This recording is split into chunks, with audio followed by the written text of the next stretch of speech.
Alpha crypto Pidgin analyst. See, I won't buy a coin. The coin they tell me say I go pay gas fee, gas fee, gas. I know that. Now, I carry care go buy gas for fuel station. Again.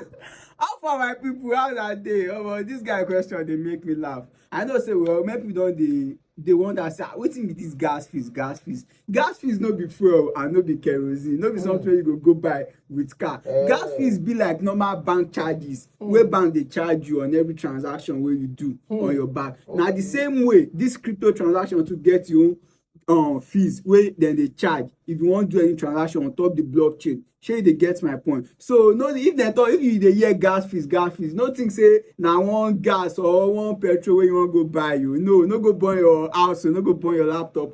Gas fee na the normal transaction fees wey we dey pay if you do any transaction. Maybe you wan send out of your exchange to another exchange. So e get some kind little transaction wey be say e no even much at all. You fit send like 100 billion, make dem no charge you pass 10 cents. Shey you dey get my point? Na im be that gas fees for this blockchain of a thing. Shey you understand? So gas fees no be petrol or kerosene. Shey you get my guy? Okay. So no go burn house. I dey hear the smell of petrol.